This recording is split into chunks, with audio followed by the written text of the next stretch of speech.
Remote computing has two fundamental issues. Firstly, it's getting power to the location, and secondly, it's getting connectivity to that location. The way we could potentially solve the power part is by introducing solar. The second way we could solve the connectivity part is through wireless communications. You could actually use an Intel Atom platform to solve both those issues at once. The Atom CPU is a two-chip solution. So the CPU is actually smaller than its chipset. These two small components can now be integrated on a very small circuit board. It supports USB, PCI Express, DDR2 memory that gives the hardware designer a lot of flexibility.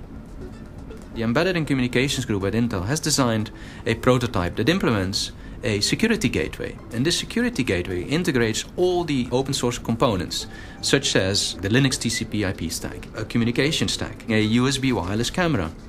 The prototype is completely solar powered with a battery backup. The CPU consumes 2 watts. The chipset consumes 2.5 watts. That 4.5 watts can be managed very carefully and can be tuned down through the power management capabilities. This means that the programmer can utilize an API to drive the thermal management all the way down to roughly 1/10 of a watt. Imagine a situation where, due to a natural disaster, the power grid's taken down and the telephone network's taken down. With a solar-powered solution, you could potentially rebuild that infrastructure very quickly and very cheaply. Remote sensor management. So let's say in a railroad carriage, you want to know what's in the carriage. You could, for instance, populate each of the carriages with one of these devices, and they would be equipped with RFID. Now you can collapse all the information within one appliance, and when you go through a station, you can essentially upload that information and know exactly where the shipment is at any moment in time.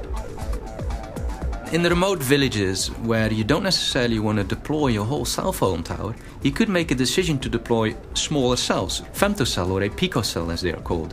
They essentially implement the local cell phone network. Now, wouldn't it be great if you wouldn't need to route power and you wouldn't need to route communications to those kind of devices and still maintain a cell phone network?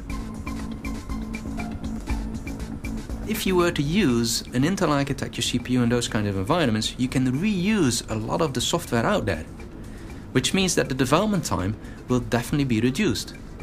So the Intel Embedded and Communications group designed a wireless solar gateway that implements open source building blocks and was designed in roughly 2 weeks. Now imagine what other engineers could do with this kind of capability. An Intel instruction set architecture powered by the sun.